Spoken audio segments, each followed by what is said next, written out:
अस्सलाम वालेकुम, I am doctor Lukman और आप देख रहे हैं मेरा यूट्यूब चैनल स्ट्रॉन्ग मेडिकोस। तो हाँ, आज हम एक new emergency that is acute chest pain या मायोकार्डियल इन्फार्क्शन को डिस्कस करेंगे।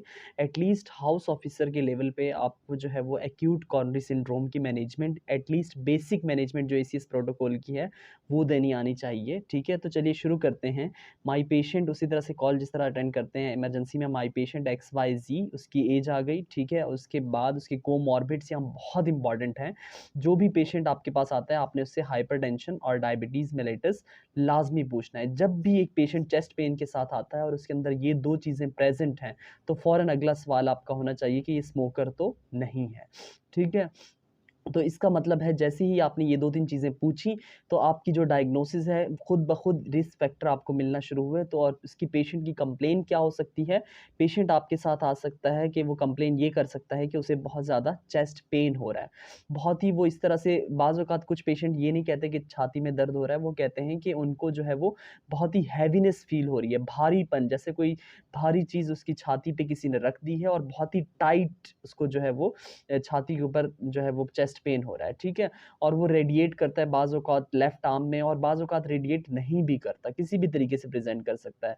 और उसके साथ-साथ कुछ पेशेंट्स शॉर्टनेस ऑफ ब्रेथ की कंप्लेन कर रहे होते हैं और उसके साथ-साथ कुछ पेशेंट्स जो हैं वो नौज़िया या वॉमिट की कंप्लेन करते हैं।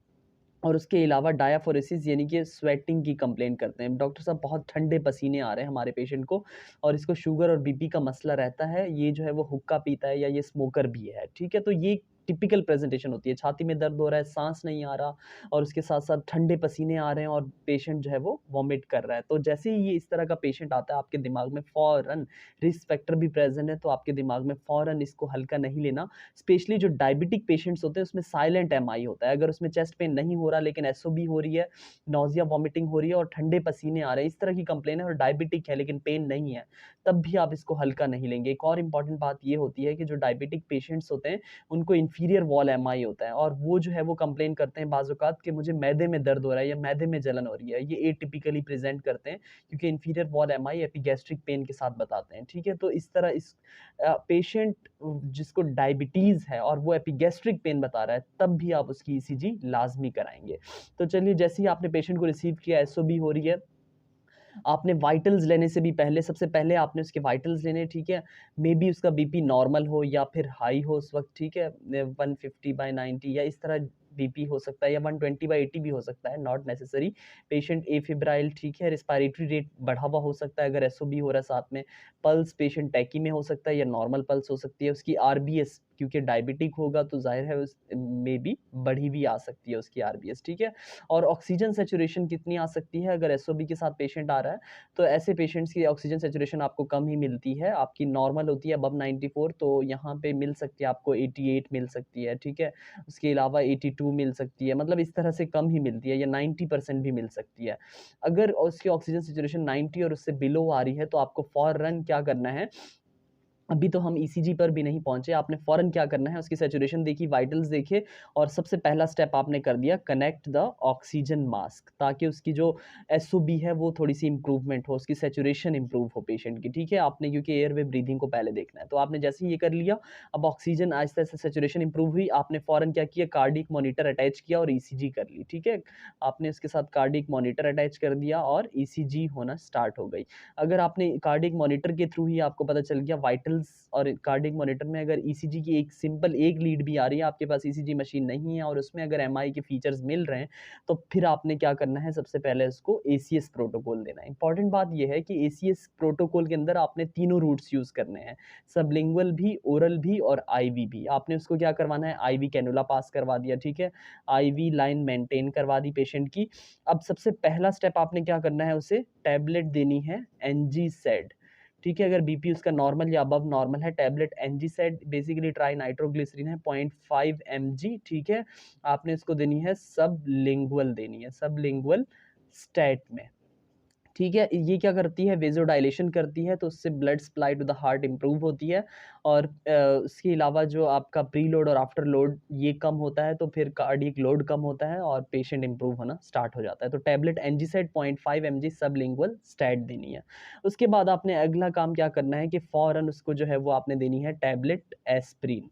एस्प्रिन जो है वो 300 mg की आपने देनी है, 300 mg पर ओरल स्टैट देनी है। अब ये 375 mg की भी आती है आपकी, 150 की भी आती है और 300 की सिंगल टैबलेट भी आती है। जो उस वक्त अवेलेबल हो आपने 300 mg डोज में उसको पर ओरल देनी है। एस्कार्ड के नाम से भी आती है, डिस्प्रिन के नाम से भी, ठीक है। आपने उसके अलावा क्या करना है, टैबलेट क्लोपिडोग्रिल, ठीक है, आपने टैबलेट क्लोपिडोग्रिल देनी है और ये भी आपने देनी है उसको 300 पर ओरल स्टैट में देनी है, ठीक है। ये भी आपकी 75 150 mg और 300 mg में आती है, तो आपने ये भी उसको, तो ये इस तरह से ACS प्रोटोकॉल को हम फॉलो करते हैं। और कुछ डॉक्टर्स ये भी कहते हैं कि आपको, कुछ डॉक्टर्स ऐड करते हैं और कुछ नहीं भी करते, और क्या करते हैं वो, क्या करते हैं, टैबलेट एटोर्वास्टेटिन दे देते हैं, ठीक है।